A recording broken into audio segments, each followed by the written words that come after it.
Wes Hymes, can you talk us through the decision to wind up the RGA and replace it with the Betting and Gaming Council? Sure. I mean, in the UK, over the last few decades, we've always been divided around products and services.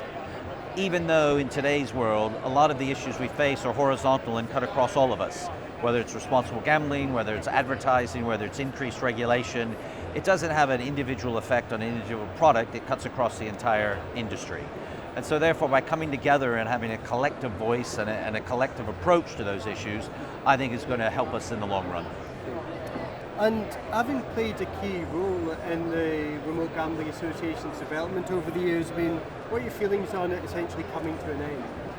Well, I think the role I've played is probably very minor in that. You know, I helped bring it together at the beginning, but really Clive and Brian and the others who have worked there over the years have really made the RGA into what it is today, which is one of the leading lights in the sector. So my tributes go out to them in what they've done.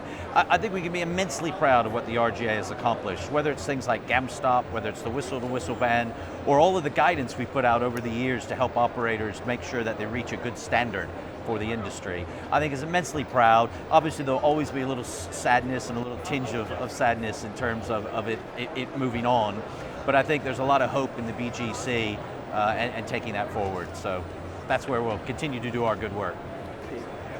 And then looking at the current state of the industry in terms of its perception and its public image, I mean, what are your thoughts on how the industry is viewed at the moment?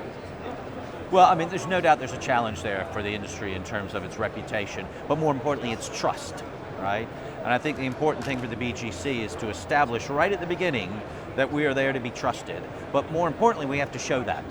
So our work program is populated with all sorts of things around responsible gambling, safer gambling, better advertising, and I think as we begin to show government and regulators and the public at large that we're working hard in making sure our environment is a safe and entertaining place for customers, then I think we'll be in a much better position.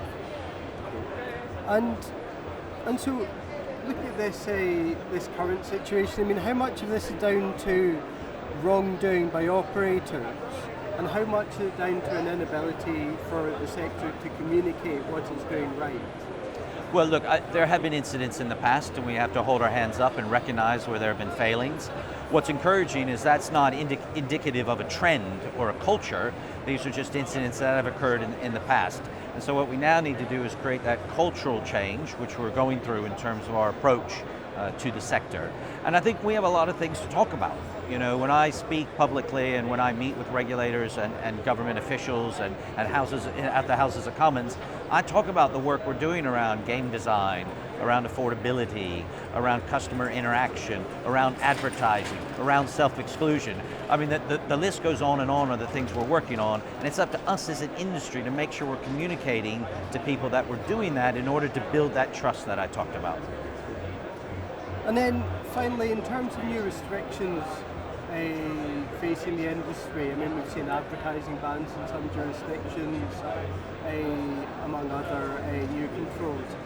Are these inevitable? I mean, does the industry have to basically accept a more controlled operating environment as the new normal?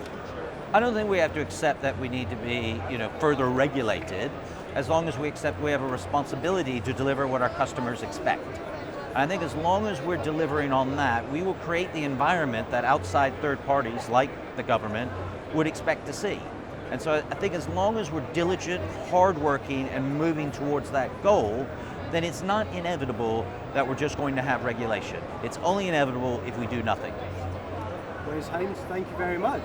Thank you.